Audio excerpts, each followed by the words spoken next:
and to those who are joining us online from further places. Before we begin, welcome to First Baptist Church.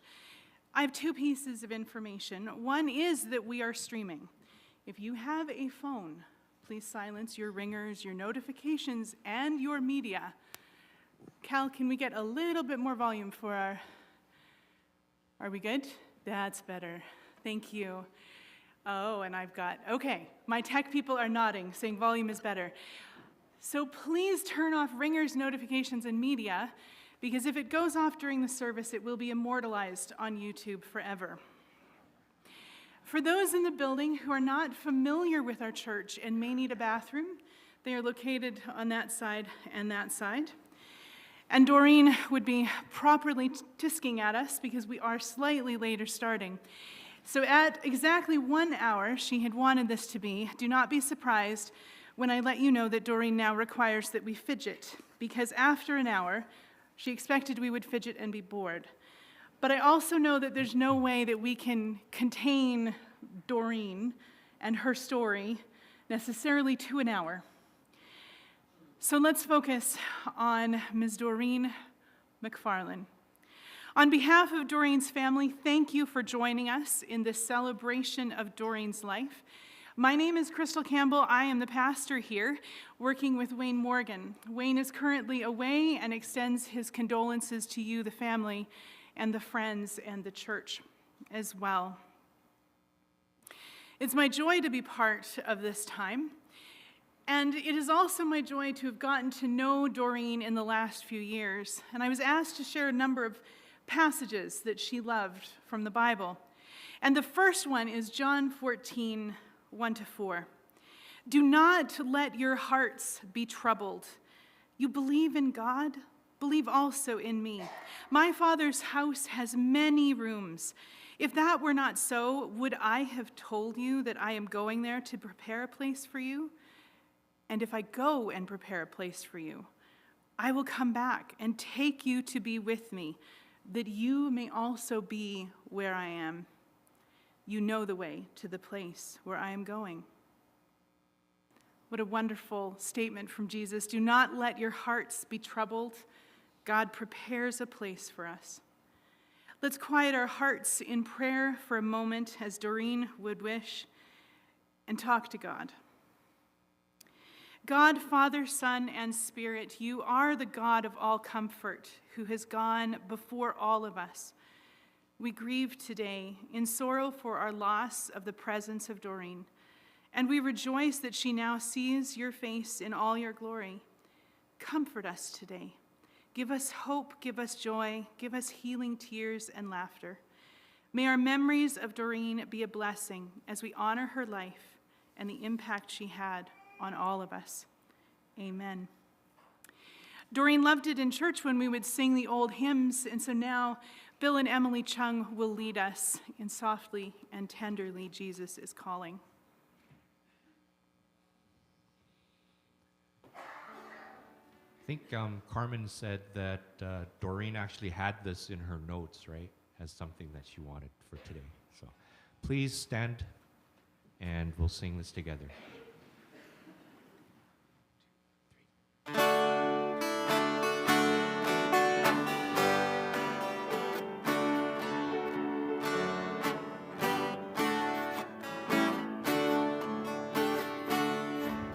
Softly and tenderly, Jesus is calling, calling for you and for me.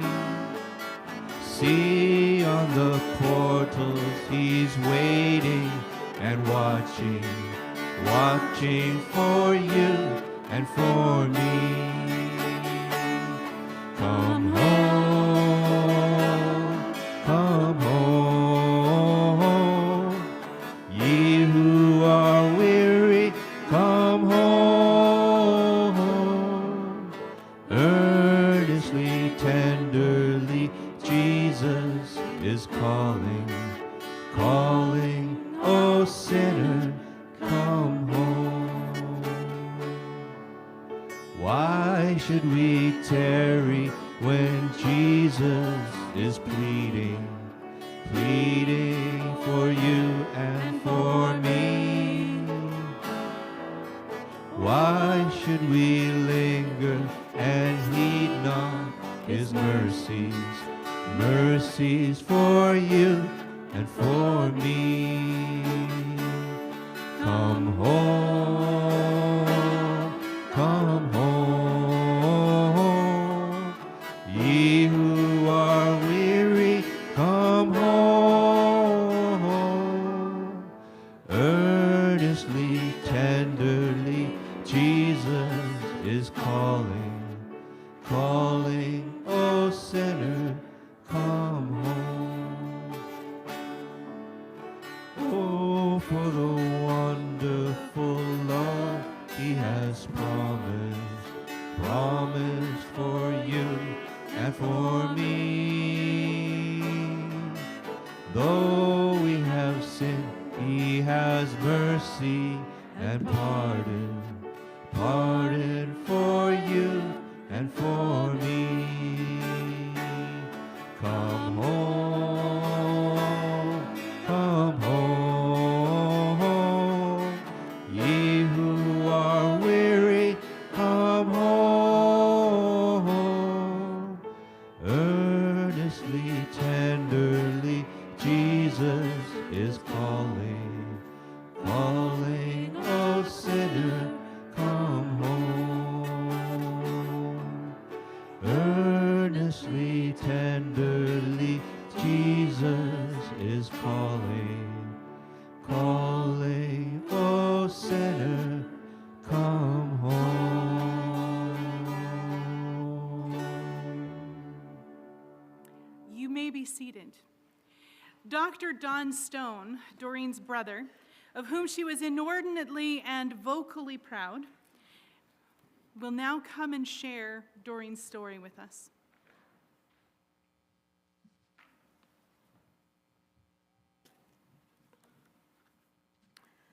Good morning. My name is Don Stone, as just introduced. It's a privilege and a pleasure to celebrate the life of my sister with you this morning. Doreen was born in 1933 in Vermilion, Alberta. She was 2 years younger than Louise, 9.5 years older than me, and 11 years older than Elaine. Given these age gaps, Elaine and I were always referred to as the kids by Doreen and Louise. Doreen and Louise grew up on the family farm 20 miles south of Vermilion during the Great Depression and World War II. They attended a one-room schoolhouse located 1.5 miles from the Stone farmstead. They would take the first 9 years of their education here. Recently, Doreen recalled when she started school, there were a total of 19 students in the classroom. The teacher would teach all subjects to students in 9 different grades.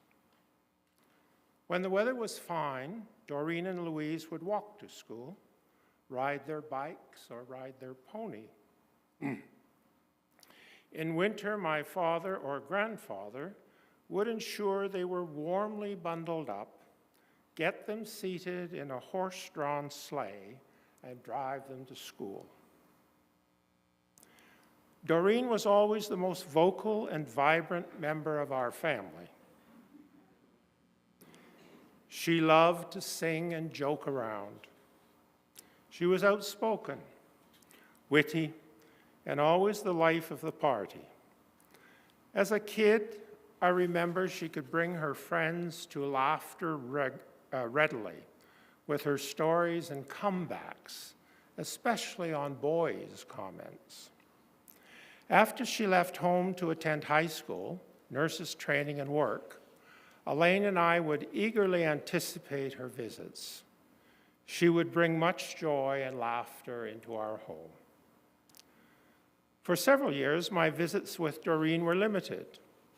However, once I moved to BC, Doreen visited me often in Victoria, Vancouver, and Nanaimo. When I retired, she spent a few weeks each winter visiting me in Arizona. Doreen and her friend, Kathy Siemens, toured Australia's Queensland with me in July 2000. Doreen loved to travel. For years, Doreen had encouraged me to take up golf. When I finally did, she was delighted. We'd play golf here on Vancouver Island or in Arizona. She was always great company on the golf course. She'd chat as we'd walk the course. After hitting the ball, she'd often admonish herself, "Doreen, keep your head down." I was thrilled that Doreen was with me when I got my first hole-in-one at the Qualicum Beach Golf Club in 2002. She was more excited than me. Over the past 45 years, I would visit Doreen and her family many times here in Prince George. During summer visits, Doreen would always insist that I bring my clubs. I remember one of those visits vividly. Doreen was expecting me to arrive at her home around 5 p.m. on Wednesday. Excuse me. In time for dinner. When I didn't show up by 8 p.m., she became concerned.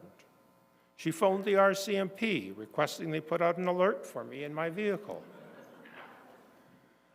She explained that I was always on time and that something untoward must have happened. These were the days before we had cell phones.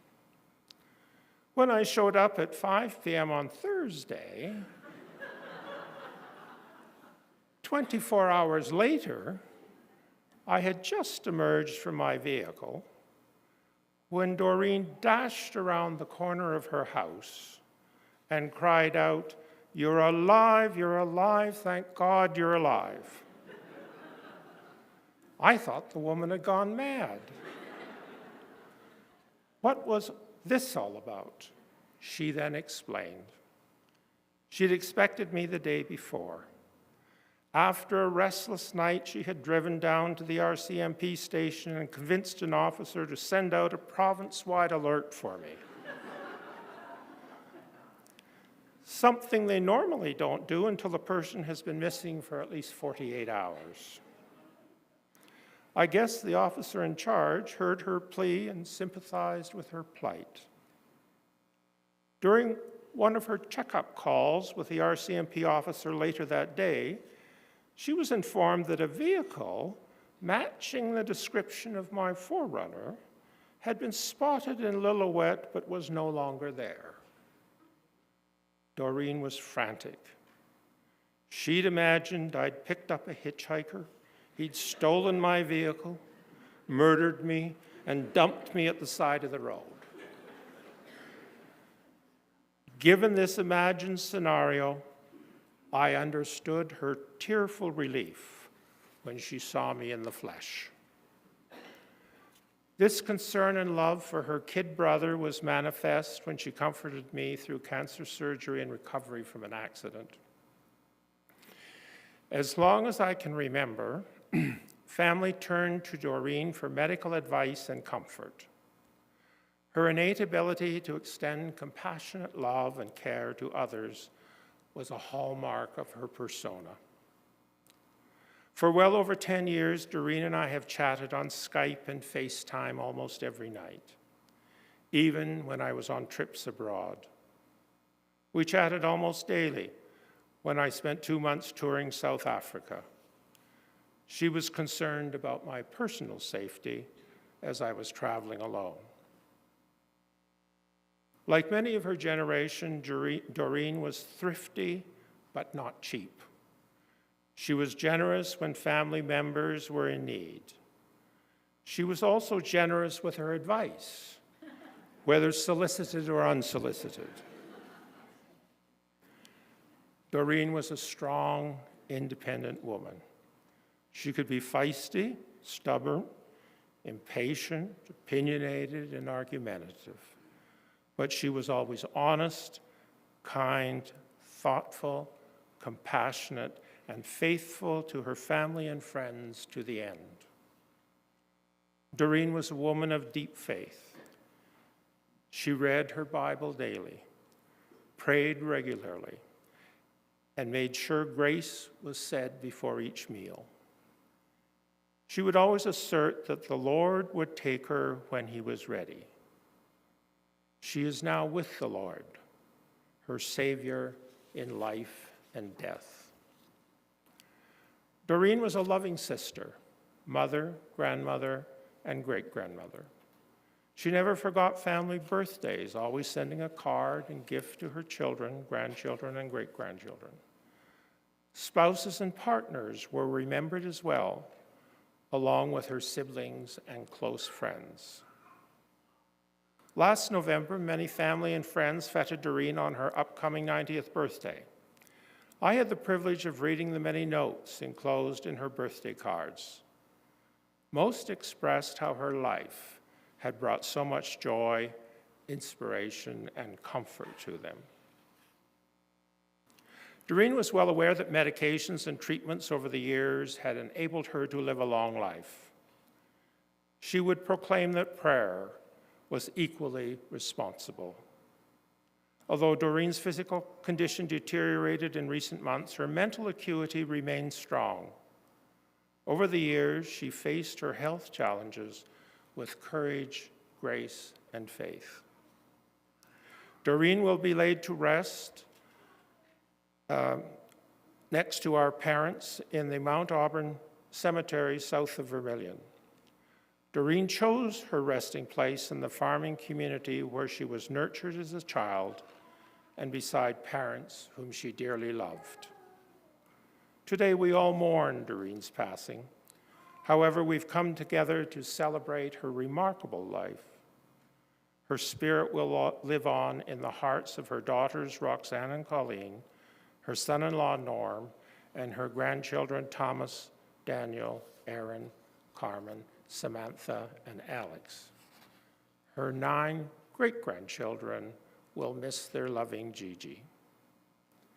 Sister Elaine and her family and my late sister Louise's family all wish to express their sorrow at Doreen's passing, but cherish the joy she brought to every family gathering she attended over her long life. Doreen's smile, laughter, and voice will live on. She lived a dignified life, remained true to her faith, and loved her family unconditionally. She was a beloved sister and a confidant to her kid brother. Doreen is now at peace and singing with the angels.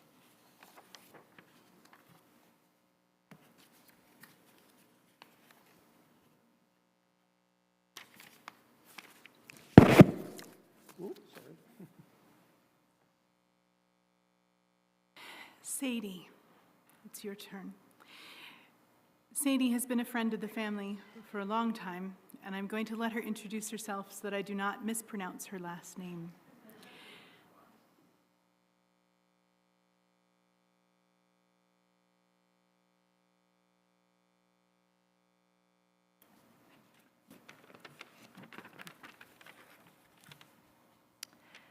I am Darlene's friend Sadie Vaught, and I want to honor her with a few words. Doreen was my best friend. I've known her for over 60 years, and she always made me feel loved, protected, and part of her family. She was a real lady, kind, caring, hardworking, independent, and confident. She was stylish and stayed up to date on world affairs, news, and sports. She was an inspiration to me. Christianity, family, friends, and early yearly traditions were important to Doreen. She hosted many gatherings and family dinners.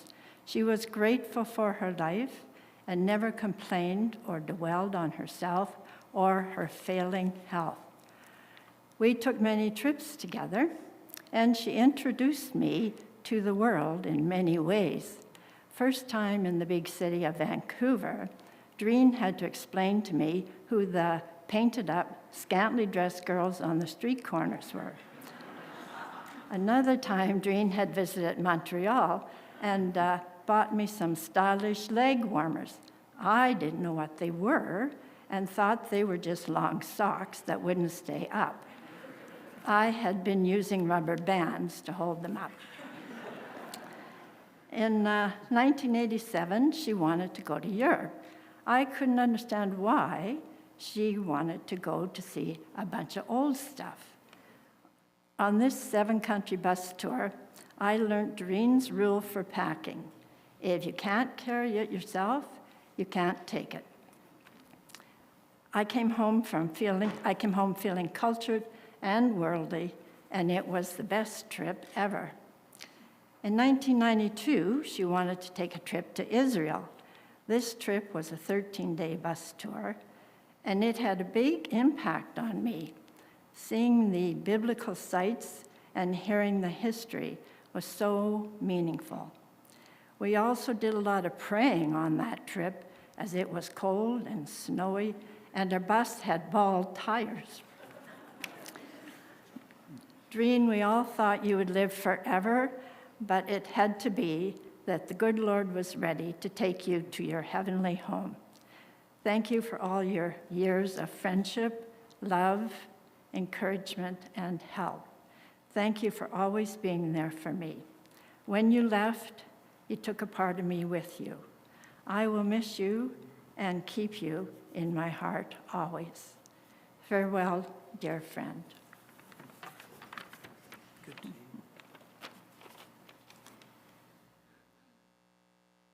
The next piece of our time of remembrance will be a video tribute.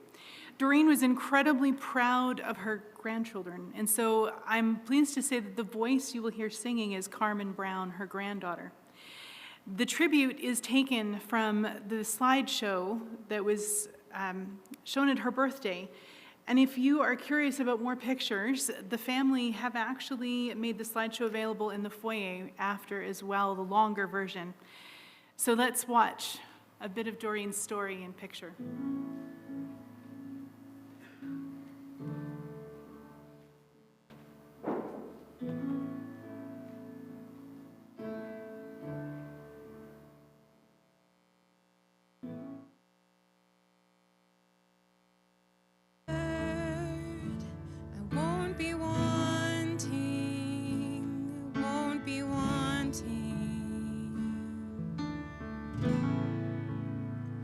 He makes me rest in fields of green with quiet streams. Even though I walk through the valley of death and dying, I will not fear.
Through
If my heart could tell a story,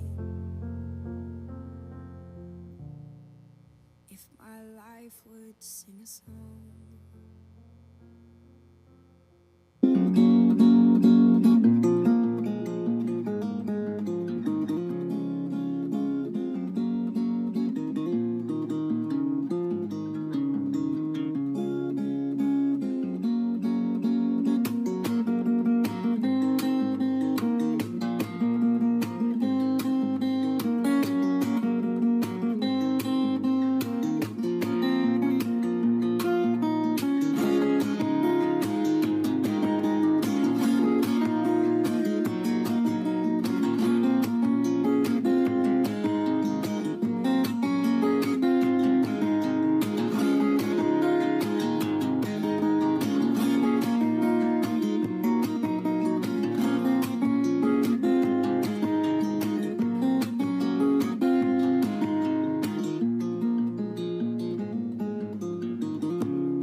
Expression on Doreen's face in so many of those photos is just delight.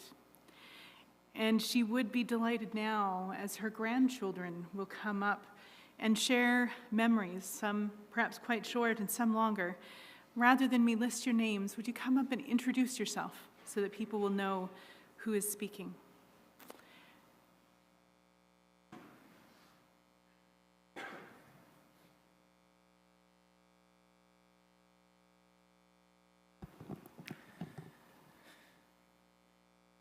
Not sure how we got the short straw in the service to have to follow that, and then come and speak without a cracking voice. My name is Thomas. I believe we're speaking in descending order of age. Lucky me. So I introduce you to Nana, as she is known amongst probably all of our friends as a first name basis. Everyone called her this. And I think she's, from my memory, been planning or talking about this day for at least 30 years. It was usually in the context of when I get old and snuff it, some instruction. It's just too funny. I don't remember what those instructions are now, though. Uncle Don shared many adjectives that well describe Nana. She had a capacity to love like no other. So many friends she had over her life. Many were older than her. Many died before her. It was a memory of my childhood of her just always visiting friends who were ailing in hospital or dying in hospice or attending their funerals. Many groups and many ladies from many different social settings have come up to me and already today talked about just how they were there supporting one another. She was helpful, generous. She was curious and adventurous. The fact that she, in her late 80s, was facile with an iPad and FaceTime and would call us sometimes. We'd get a call, or she would comment on Facebook and Instagram and things in her own style. It was just always nice to see her being able to participate in this world as it changed around her. She was sassy. There's a face in one of the photos. It's usually behind my mom's back or something, and it's eye-rolling and showing her top teeth in a very kind of joking way. Many people would probably know it well. She was so classy. The styles she held that came and went out of style and then came back again, and went out and then came back again. She's probably had 3 goes around for some of her wardrobe. Activities and things I'll remember with her, learning to golf, at first in the backyard, with her left-handed clubs, hitting with the backside of the irons, just because that's what we had, and then going with her to the golf and curling club and learning there, and seeing a different side of her that I had not yet seen until we were in that setting. Learning just playing crib and crokinole, picking berries, baking pies, working in the yard and garden, family dinners, most of which being the oldest. I had the head of the table, the one armchaired chair. It felt very special. Then when Uncle Don came along, I would relinquish it. And Alex took over after I'd moved away, I think. And so I wrote something to try and say it well on how she lived. So in thinking about what to share about how Nana lived and how I will remember her,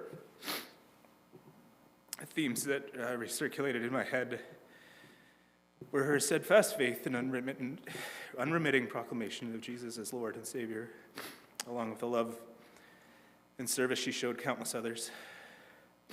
And so what came to mind was Matthew 22. And Jesus is asking which of the commandments is the greatest, and he replied, "You shall love the Lord your God with all your heart and all your soul and all your mind. This is the great and first commandment, and a second is like it. You shall love your neighbor as yourself. On these 2 commandments depend all the law and the prophets." So loving God and loving others, probably the 2 things she did best. Just what a thing that's to be able to say as we reflect on her life. She's embraced our Lord now, and he's said to her, "Well done, my good, faithful servant."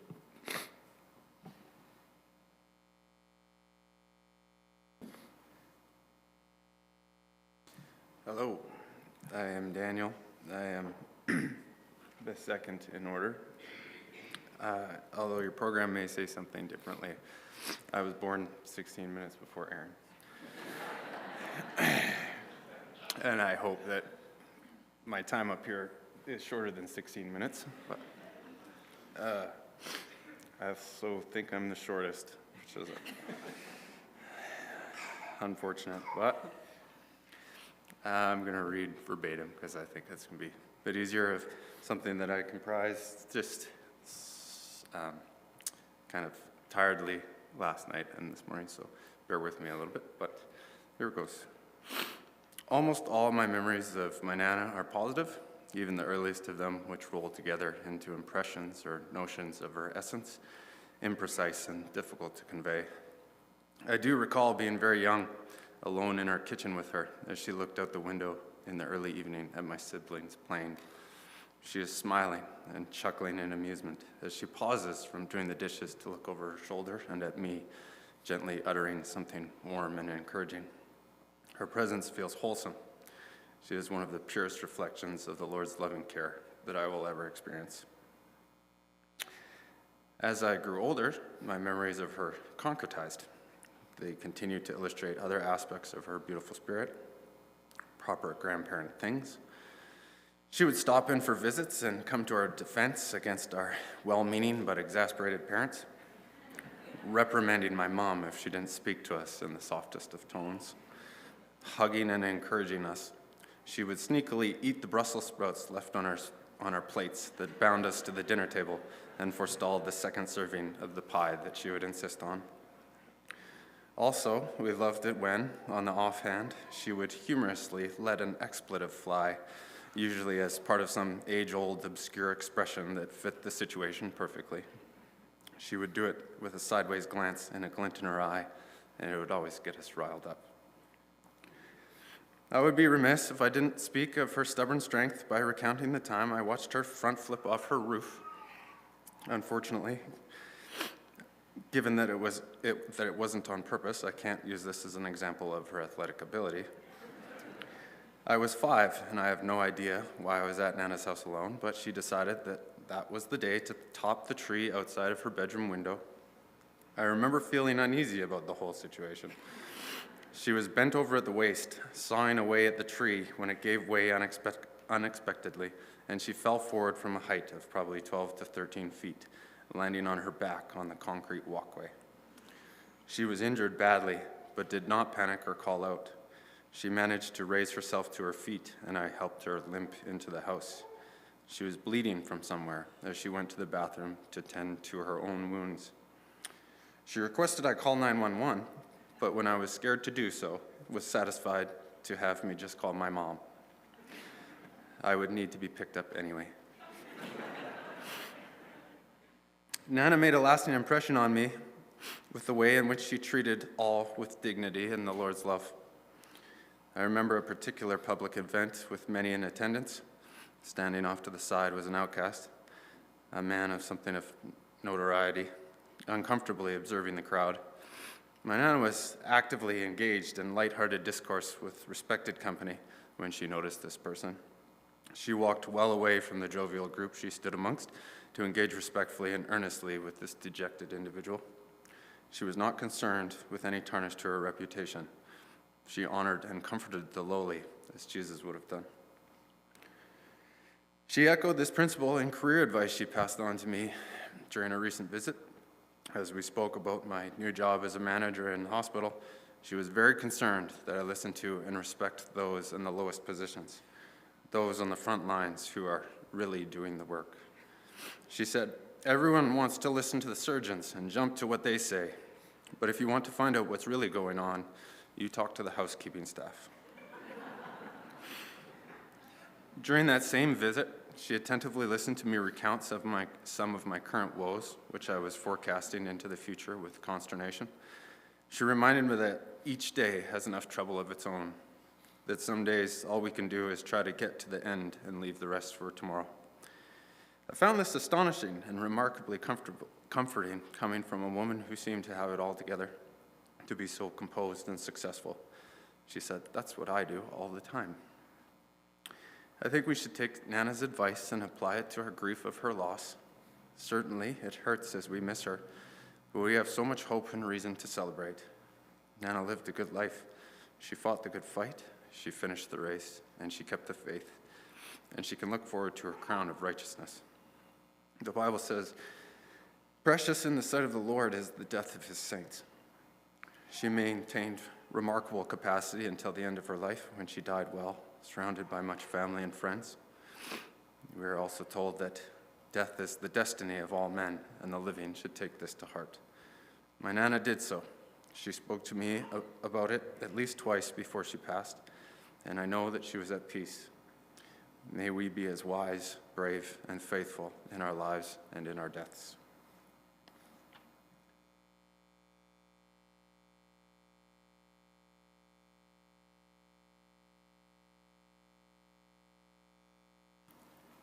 Hello, I'm Aaron. I'm the other twin. I don't have anything prepared, but I'll go off the cuff. My Nana was my oldest friend. We met when I was a newborn, and she was already a grandma. And that's how I remember her first, as just incredibly loving and there in every way that you would want Nana to be there. But as I grew up, I felt like I got the privilege to get to know her and see her in other lenses as well. And some of those lenses were a surprise. And one surprise for me, I think, a big one that sticks out in my brain was when I was living in Nanaimo, and obviously she was here in Prince George. And she came down to visit. I can't remember if Uncle Don was still around there or she was just seeing friends. But she asked me if I would like to go out to dinner, and I agreed. And was really happy to see her, but also nervous because I didn't know how I was going to entertain my Nana. I felt like it was my turn. I was always entertained by her when I was coming up to Prince George, and I wanted to show her a good time in Nanaimo. So I had made some interesting friends, and some of them played in a Johnny Cash cover band. And they were playing at a pub downtown on the Thursday night. It was the only thing I could think to invite her to. And she, to my surprise, was very excited. She thought that was delightful. And I can't remember which friend she brought with her, so forgive me if you're here.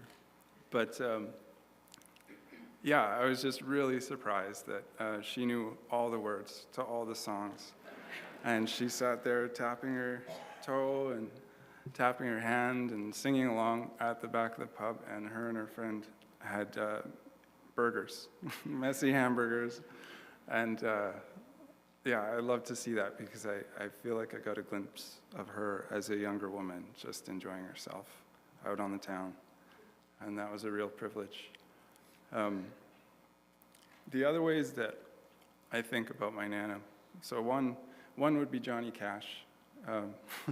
She kind of had the grit that I think he sings about, and the gospel roots. Another is a little bit like the Queen Mother, just because of the way that she had a sense of etiquette, of what was proper, of what was right, of what should be done in each situation, and how she was always composed. And I remember vaguely, I don't know if it was just seeing pictures in the newspaper of, I think it was the Queen coming to town to open the university. I felt like I already kind of knew who the Queen was.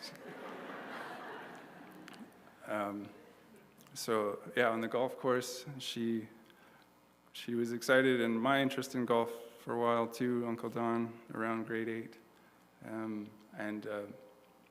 It was very important to keep up in play, keep up in speed, always consider everybody else. And the phrase I remember her always repeating is that you drive for show and you putt for dough. And I think that's, again, another way that I see my Nana. She drove for show, but she knew, on the surface, she presented herself in a certain way, but then when it came down to the brass tacks, to the really important things, she knew that took a gentler touch, and she did that well. And the other one is maybe a little more obscure, but if any of you know at all the poet Maya Angelou, when I first heard her poetry, although they had different experiences, obviously and clearly, I feel like I knew the resilient and inner strength that Maya Angelou spoke with, because I knew my Nana. So she's just kind of a cocktail in my mind of kind of those three personas, and I'll miss her very much as my Nana and my oldest friend. Thank you.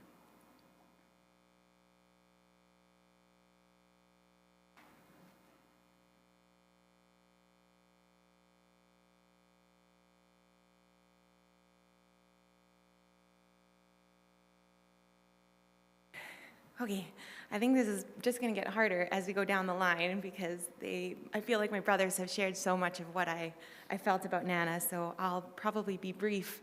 I also had the intention of speaking like Aaron did of my Nana as my Nana, but also my friend. I feel like from the very beginning, she was always on my side, and she might have eaten Daniel's Brussels sprouts, but she ate my peas. So behind Mom's back when she went out of the room. I always know Nana to be always on our side, always our advocate, always our cheerleader, always wanting good things for us. Even if we might have disagreed on things, she always wanted good things for us. When my husband and I were deciding where to live in British Columbia, a few years ago, I had been away from Prince George for a while to go to school. We were deciding where to live, and a big part of the reason that we ended up back in Prince George was so that I could be close to my Nana and be a part of her life. She's been a part of my life at every stage, at every turn, and she would travel to Nanaimo to visit Aaron, travel to Victoria to visit me. She really invested in us, and it was really beautiful these last couple of years to see her get to know my kids and invest in my kids, and all the soft tenderness that she showed to us as kids, she showed to our kids, and that was incredibly special for me. I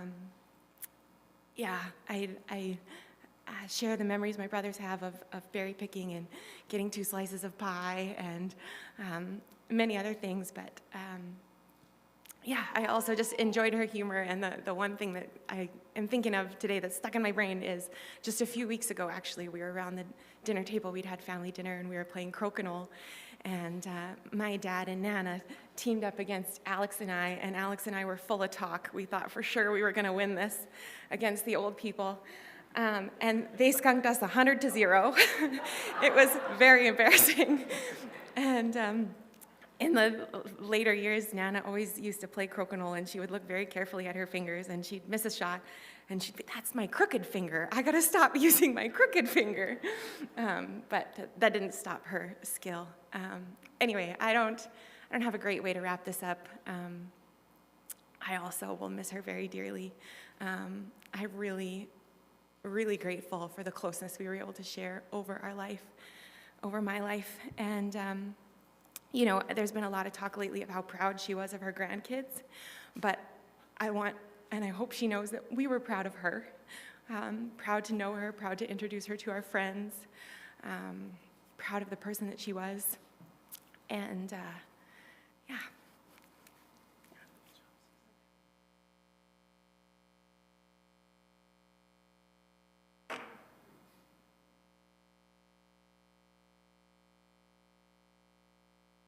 Hi, I'm Samantha. I'm Colleen's oldest, but I was raised with my cousins, so I'm kind of a middle child brat sometimes. Excuse me.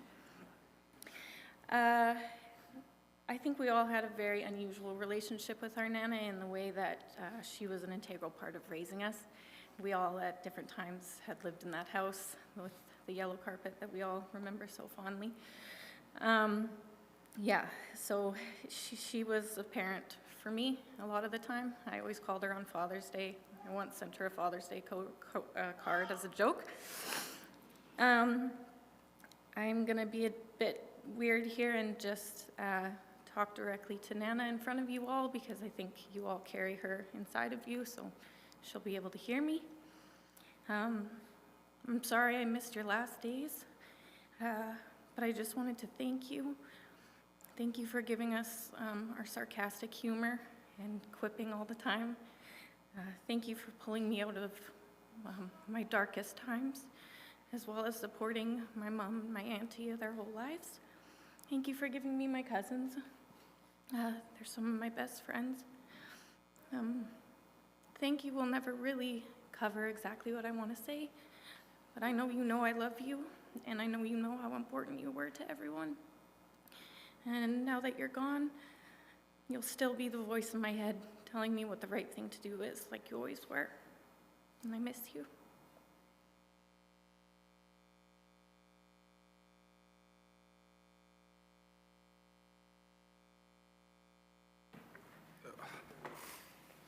Excuse me for a moment.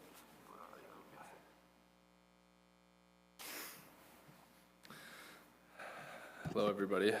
My name is Alex. I am Colleen's son and the youngest grandchild. I've learned a few things since listening to everybody here. One of them was Carmen, we should not have played them. I saw pictures of her playing like 30 years ago. We made a huge mistake. I'm gonna start off in a part of my life when we moved back to Prince George from Sylvan Lake. I was in grade 4. Somehow, throughout my life, Nana always seemed to be there, whether it be when I was playing hockey and my skate guards were left on. There wasn't a single person in that whole arena that thought I was ever going to be able to skate. She took them off for me, and it got a lot better. Whether it was my first junior golf tournament when I shanked a ball so bad it almost hit a fella beside me. She kept me on par and was my caddy for the rest of the round. Or if it was a few years ago when she came to watch me curling in my company's bond spiel, I had the best shot of my life, and all she said was, "Let's see you do that again, because I've seen you throw the rest of them," so I couldn't.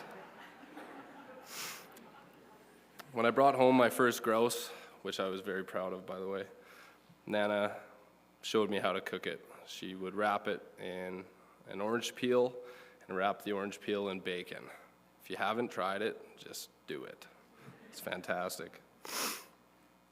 I was in an accident in 2013. I broke my femur and had some trauma. When I had come back to town in the ambulance, I was calling everybody, and I was really trying not to call Nana. I just didn't want to worry her. Of course, I couldn't get a hold of anybody, and as soon as I rang her, she picked up. We talked for a few minutes, and then she asked me why I was calling, because she knew I was out of town and I was supposed to be hunting. She asked me what was wrong, and I told her. She didn't believe me at first, and then her and the paramedic went off and talked a bunch of language that I don't understand.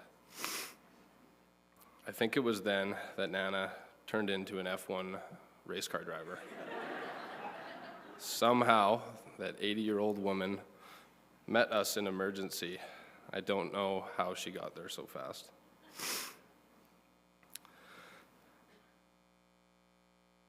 She taught me countless lessons throughout my life that I will hold on to forever.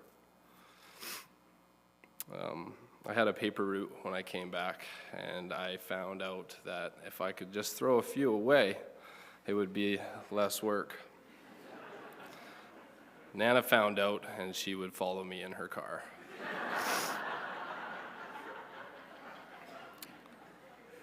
I learned quickly that I needed to do the job fully, and that was a great trait, and I will thank her for that. She took me to Nest Lake Bible Camp for my first time with my mother, and I couldn't stop crying my eyes out. I was scared, and it was a new thing, and she was straight to it. She more or less told me to get my stuff together and stand up straight, because I wasn't going anywhere. I was so thankful that I did that this many years later, because it became a core memory.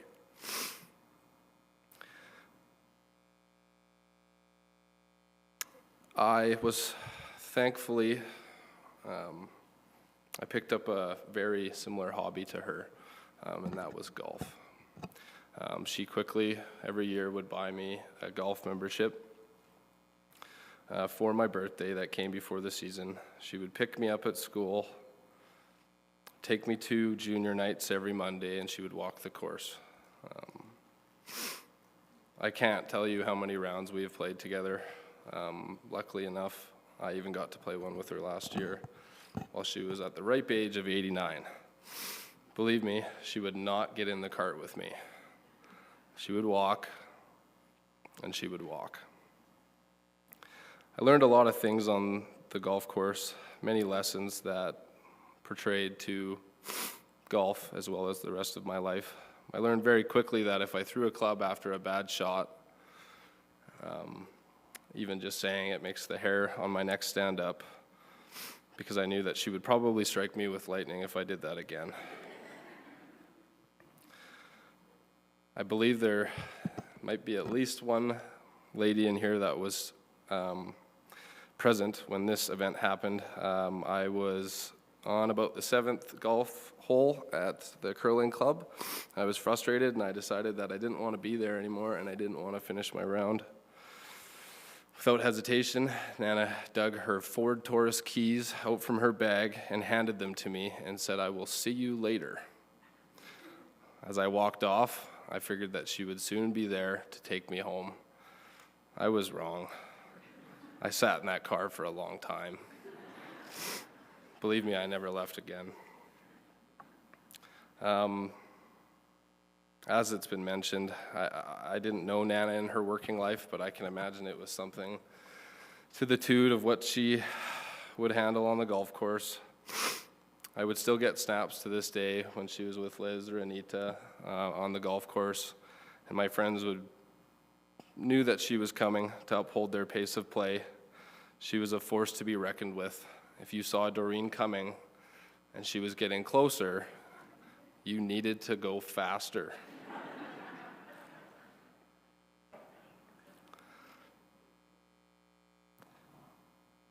Even in Nana's last few months, I started a new position in management, and it was something very new to me, and I knew that she was of ill health. Every time I would call her after my shifts, she always had somehow the best advice, and she never wanted to talk about herself. She wanted to talk about me and how I was doing. I found that incredible. I don't really know how to end this either, but from me, thank you everybody that's in here. Family and friends meant the world to my Nana. And just make sure we hug everybody a little closer, because she would want us to. Thanks.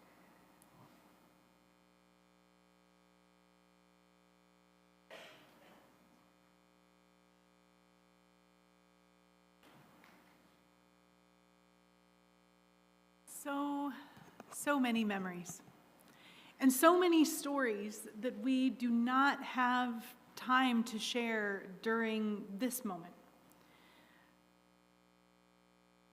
But keep those memories in mind, because it's sharing those memories that's one of the ways we do find comfort.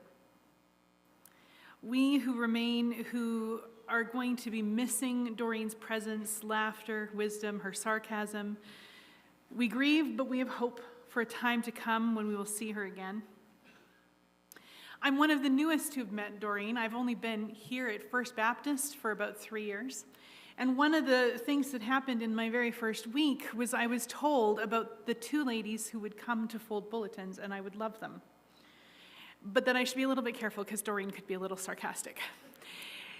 And it was so much fun to get to know Doreen, to see her delight in life, her willingness just to serve, her love of people, and to experience that sarcasm. The hymn that we sang earlier invites us to come home. Come home, you who are weary.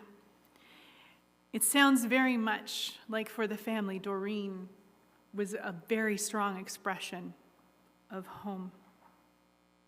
It was important to Doreen, her faith, to know that those who've messed up, who are lonely, that there's a place to come home to. And like many people who have it all together and look like they're so well presented, we don't always know the story behind, and there's parts of stories we will never hear. But for Doreen, she came home to Jesus years ago.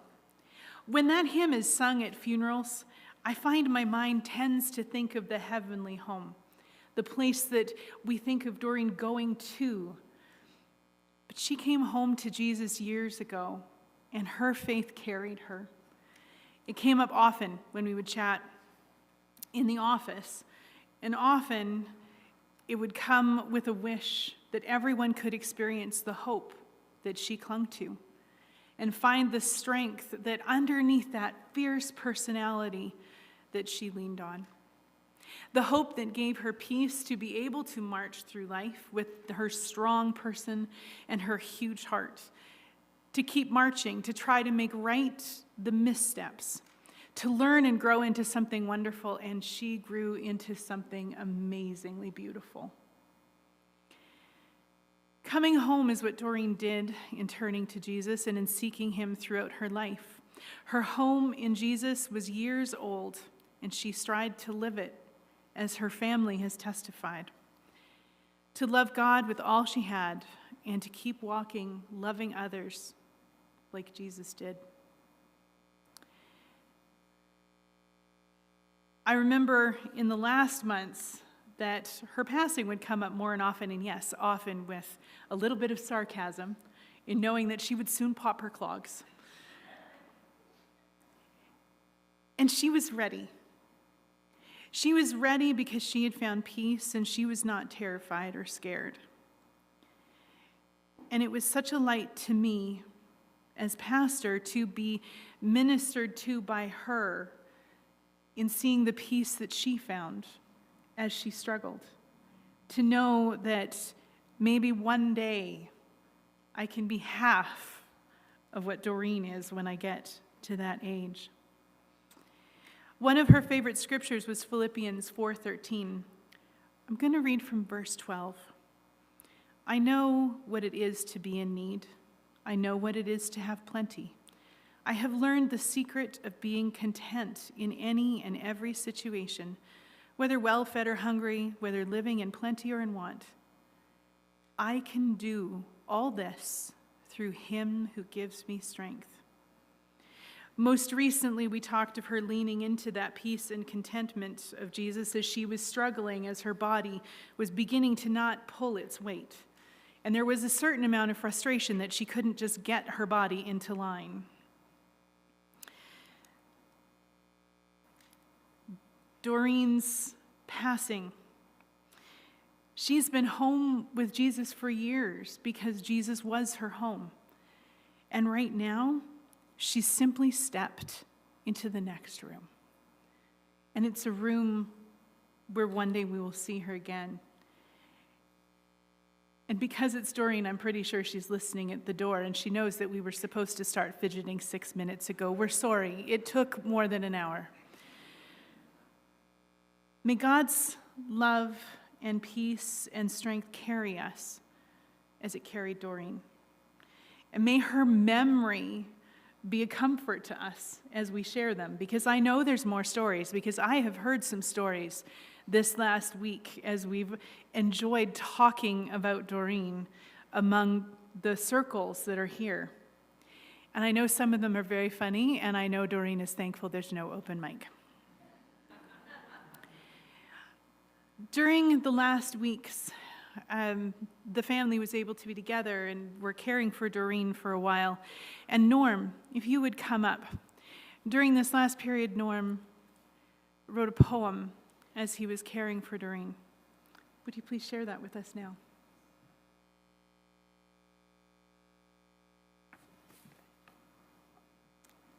This poem is actually for her two daughters, Roxanne and Colleen. In the last little bit, I've been so blessed to have spent some time with Doreen, speaking about a great variety of topics as she would want to do. One thing that stuck in my mind was how she talked about my girls. This was different to me because normally Doreen used their names, Roxanne and Colleen, in every conversation. However, on 3 separate occasions while speaking about various sermons and scriptures, she used the term, my girls. I could never understand why the change. The night before Doreen's passing, I was not sleeping well at the hospice house, and Roxanne came to get me. After addressing whatever was going on that night, Roxanne asked me if I was going back to sleep. My response was, no, I have to deal with some thoughts going through my mind. And I went to the kitchen area, and I was thinking about these things. And why did Doreen say, my girls, at those 3 times? During a silent time of prayer and reflection, I was prompted to recall the scripture passage of John 21:15-17, when Jesus asked Peter, do you love me? Peter replied in the affirmative 3 times. It was clear to me that night that Doreen had affirmed her love for her daughters in the same manner. Then the Lord gave me the words for the following Doreen's love poem. By the Spirit, through your Son, my dear Lord, to thee I come. For my days on earth are done, into your loving arms I run. Watch over those I've left behind. Please ease their pain, give peace of mind. But mostly, Lord, let them not fear. Watch over them and draw them near. To my girls, please carry on. Love the Father and his Son. If you do this, he'll smile at me and say, look, Doreen, I've set them free. Love your children as I have done. Teach them the faith so they too can run in times of trouble, toils, and fears to their Lord who will draw them near. By the Spirit, through your Son, my dear Lord, to thee I come. For my days on earth are done, into your loving arms I run.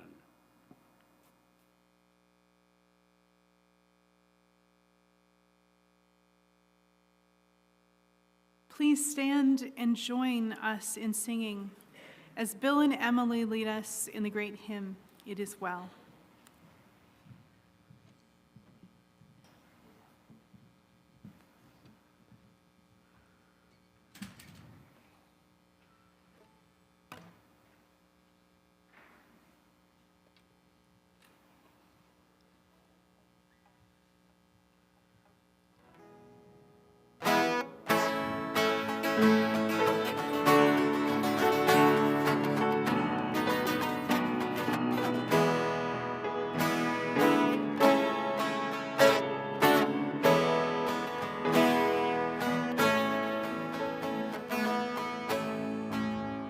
When peace like a river attendeth my way.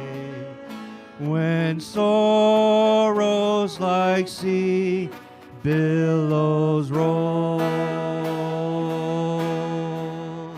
whatever my lot, thou hast taught me to say, it is well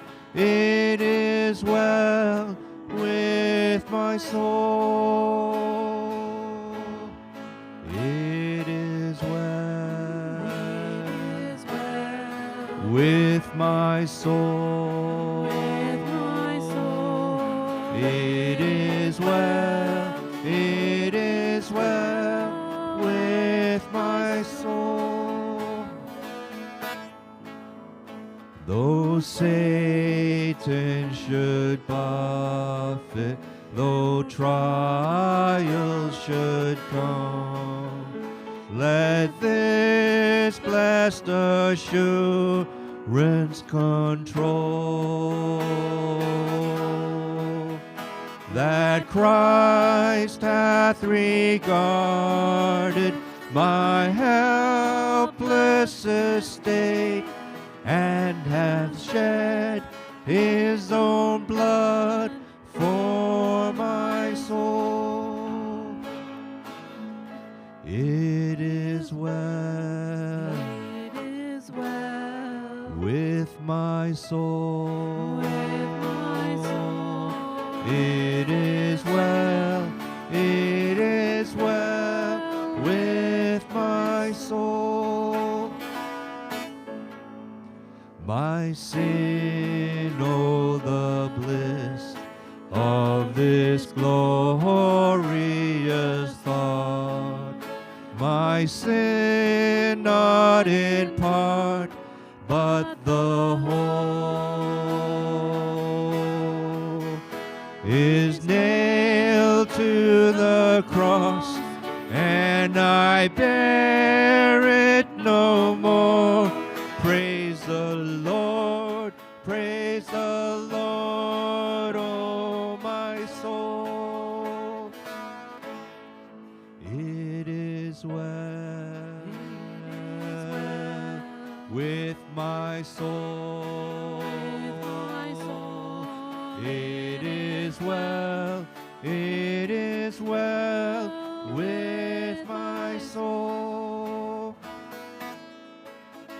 And Lord, haste the day when the face shall be sight, the clouds be rolled back as a scroll, the trump shall resound, and the Lord shall descend. Even so, it is well with my soul. It is well with my soul. It is well with my soul. Please be seated. We've gone a little over Doreen's requested hour. I hope the fidgeting wasn't too much, but with Doreen, the story is big enough. I don't think anyone was bored.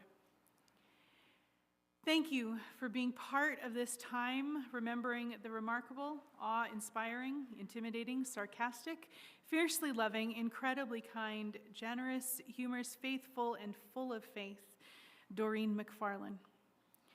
The family invites everyone to join together for refreshments in the coffee garden, which is out on that side.